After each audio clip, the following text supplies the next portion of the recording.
సుందరకాండ 13వ సర్గ. నిన్నటి రోజున హనుమంతుడు చాలా నిరుత్సాహపడిపోయి ఆ రావణ అంతఃపురంలో ఎంత వెతికినా సీత కనపడపోయేసరికి దిగులుగా ఉంటాడు. ఆ తర్వాత మెల్లగా ఆ అంతఃపురం నుంచి బయటకు వచ్చేస్తాడు. ఆ రావణ భవనం నుంచి దూరంగా వెళ్ళిపోతాడు. ఇప్పుడు ఏం చేయాలి? అంతఃపురంలో సీత కనబడలేదు. ఏం చేయాలి ఆలోచిస్తూ ఉంటాడు. మళ్ళీ దిగులుగా ఉంటాడు. ఏంటి అసలు ఎంత వెతికినా సీత కనబడట్లేదు, నేను ఎక్కడెక్కడ వెతికాను, మహాత్ముల ఇల్లు వెతికాను, చాలా పెద్ద పెద్దవాళ్ళ ఇల్లు వెతికాను, చిన్నవాళ్ళ ఇల్లు వెతికాను, సందులు వెతికాను, చెట్లు చేమలు పుట్టలు వెతికాను, నదులు సెలయేర్లు చిన్న చిన్న తటాకాలు కూడా నేను వెతికేశాను. అంటే అక్కడ అదే చుట్టుపక్కల ప్రదేశంలో ఏమైనా సీత ఉందేమో అనే ఆతృతతోటి వెతికాను. ఎక్కడా కనపడలేదు సీత. రావణాంతఃపురంలో కూడా ఎక్కడా లేదు. మరి ఏమైపోయినట్టు అని చెప్పేసి తనలో తను అనుకుంటాడు హనుమంతుడు. అనుకున్న తర్వాత అయ్య బాబోయ్, లేకపోతే పొరపాటున ఈ సీత ఏమన్నా మరణించిందా ఏంటి అని అనుకుంటాడు. అనుకుని తర్వాత ఇలా అనుకుంటాడు, అయ్య బాబోయ్, ఈ రావణాసురుడు సీతాదేవిని ఎత్తుకుపోతుంటే అంత పైనుంచి కిందకు చూసిన సీత కళ్ళు తిరిగి కింద పడిపోయిందా, లేకపోతే రావణాసురుడితో పెనుగులాడుతుంటే ఆ చేయి జారిపోయి పుష్పక విమానంలోంచి ఏమైనా సముద్రంలో పడిపోయిందా, లేకపోతే ఆ రావణాసురుడు ఈ సీత ఎంతకి మాట వినట్లేదని ఆమెని తినేశాడా, లేకపోతే ఆ రాక్షస స్త్రీలందరూ ఈమె సౌందర్యం చూసి కుళ్ళుపడిపోయి ఈమెను ఏమైనా తినేసి ఉంటారా, సీతాదేవి లేకపోతే రావణాసురుడికి ఏమైనా లొంగిపోయి ఉంటుందా అనుకుని అపచారం ఇలా ఎప్పటికీ జరిగి ఉండదు, ఆ జానకి మాత ఎప్పటికీ అలా చేయదు అని చెప్పేసి అనుకుంటాడు. మరి ఇలా అయినప్పుడు ఎక్కడ ఉంటుంది అని చాలా నిరుత్సాహానికి గురైపోతాడు. గురైపోయిన తర్వాత ఇప్పుడు నేను సీతాదేవి కనిపించలేదని రాముడికి చెప్పను అనుకుంటాడు. అనుకుని మళ్ళీ తనలో తనే, బాబాయ్ ఇప్పుడు చెప్పినా తప్పే, చెప్పకపోయినా తప్పే, ఇప్పుడు అక్కడ నా కోసం ఎదురు చూస్తూ ఉంటారు, నేను వెళ్ళకపోతే కనీసం నేను వస్తానని అనుకుంటారు, వెళ్ళాను అనుకో ఏమైంది అని అడుగుతారు. ఇప్పుడు నేను చెప్పాలి, అటు చెప్పలేను అటు చెప్పకుండా ఉండలేను, ఏం చేయను అని బాధపడిపోయి అమితమైన ఈ దుఃఖానికి లోనైపోతాడు, విచారానికి లోనైపోతాడు. ఇంత కష్టపడి సముద్ర లంఘనం చేసిందంతా వేస్ట్ అయిపోయింది, అసలు ఆ వెతికిందంతా వేస్ట్ అయిపోయింది, ఈ వానరులందరూ అక్కడ నా కోసం ఎదురు చూస్తున్నారు, ఎలాగా అని హనుమంతుడు బాధపడిపోతూ ఉంటాడు.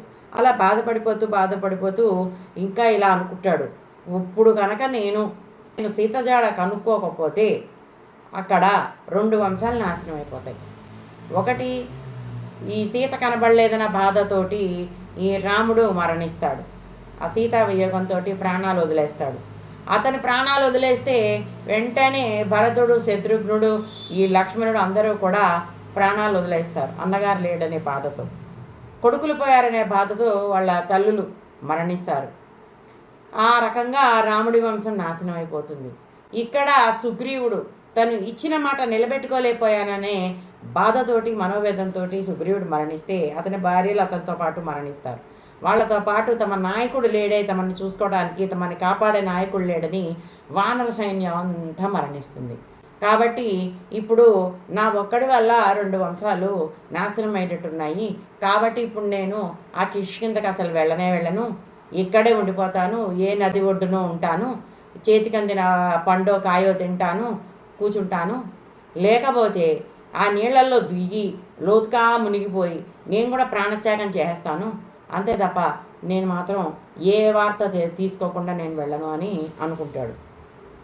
అనుకుని అంతలోనే మళ్ళీ తనకు తనే చెప్పుకుంటాడు, ఇదేంటి నాకు ఇలా ఆలోచనలు వచ్చేస్తున్నాయి అంటే, మనసు ప్రశాంతంగా లేనప్పుడు మనకు వచ్చేది ఫస్ట్ అన్ని చెడు ఆలోచనలేనండి. ఒక మనిషి డిప్రెషన్లో ఉంటే అతనికి అంతా చుట్టూతో శూన్యం కనిపించినప్పుడు అన్ని నెగిటివ్ థాట్సే వస్తాయి. అదే విషయము ఈ హనుమంతుడు కూడా జరిగింది.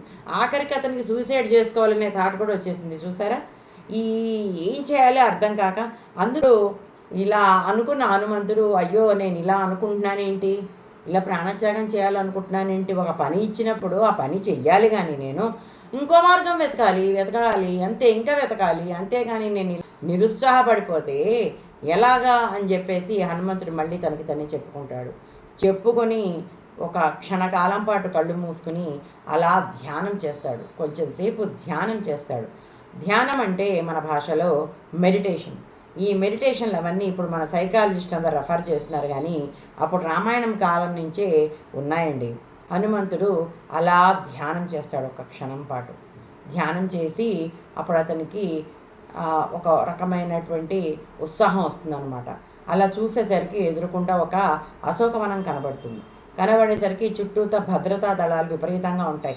అదేంటి నేను ఇన్ని వెతికాను నాకెప్పుడు ఈ అశోకవనం కనపడలేదే అని చెప్పి అనుకుంటాడు. అయితే ఇప్పుడు నేను ఇది కూడా వెతుకుతాను అని చెప్పి అనుకుంటాడు. అనుకుని వెంటనే మళ్ళీ ధ్యానంలోకి వెళ్ళిపోయి సమస్త దేవతలకి, అలాగే రాముడు, లక్ష్మణుడు, సీతకి, మళ్ళీ సుగ్రీవుడికి, అలాగే ఇంద్రుడికి, వరుణదేవుడికి, వాయుదేవుడికి ఇలా ముక్కోటి దేవతలని ధ్యానం చేస్తాడు. వాళ్ళందరినీ మనసులో తలుచుకుంటాడు.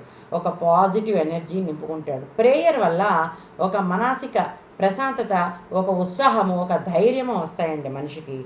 అదే విషయం ఇక్కడ హనుమంతుడు కూడా చేస్తున్నాడు. అంత బాధలో కూడా ఆయన దేవుళ్ళందరికీ కూడా ధ్యానం చేస్తాడు. మనసులో అందరికీ నమస్కారం చేసి ఇప్పుడు నేను వెళ్ళై సీతాదేవిని ఈ అశోకవనంలో వెతకబోతున్నాను. కాబట్టి ఇందులో నాకు ఆ సీతాదేవి కనిపించేలాగా మీరందరూ దీవించండి. నా కార్యము సఫలమయ్యేలా దీవించండి. నాకు మీ అందరి దీవెనలు చాలా అవసరం అని చెప్పేసి హనుమంతుడు అందరికీ ప్రార్థిస్తాడనమాట మనసులో.